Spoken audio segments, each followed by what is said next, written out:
But now we have to understand how a great part has been played by the crucifixion of Christ. There is a cross between optic chiasma within us also. And our ego and our conditioning are on both the sides, are trying to press it hard. There is no room to go in. Because Christ was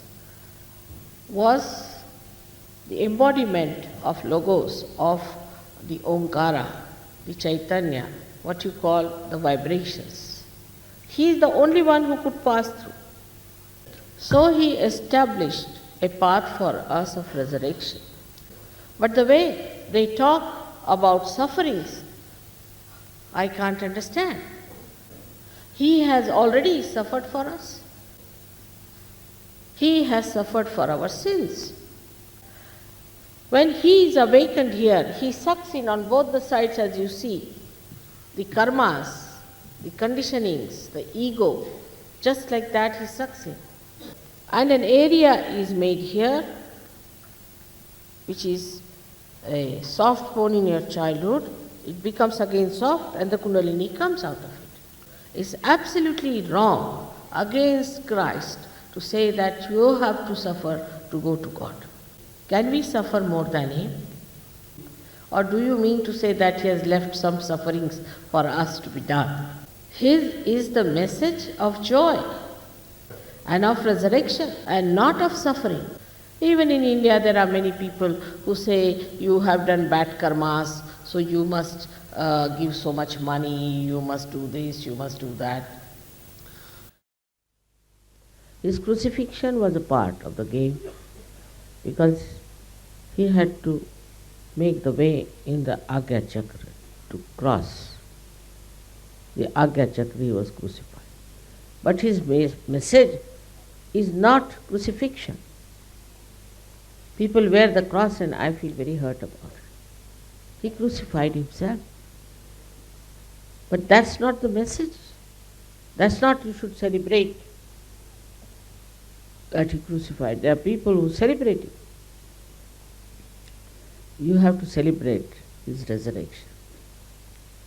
Resurrection, because human beings are to be resurrected. In Sahaja Yoga, nobody is crucified and is resurrected because of one crucifixion of Christ. That was enough. That was sufficient. You can't carry the cross on your shoulder. Don't have to. He's carried for you. He's done everything for you. He said also that he died for all the sinners, is a fact. If he had not done that, it would have been difficult to open your Agyas. Because two problems I told you, is conditioning and ego. His crucifixion has helped. The loosening of these two horrible capacities of human being. His life is to be understood in a very, very deep sense. But if you are like a journalist, you can say, why did he crucify himself? If he was God, why did he get crucified? Now the question is why he got crucified is how to tell these journalists who don't know anything about chakras. Because it was the era or the time of tapasya, of sacrifice. And so then, all these three persons, Buddha, Mahavira and Christ, went into complete renunciation.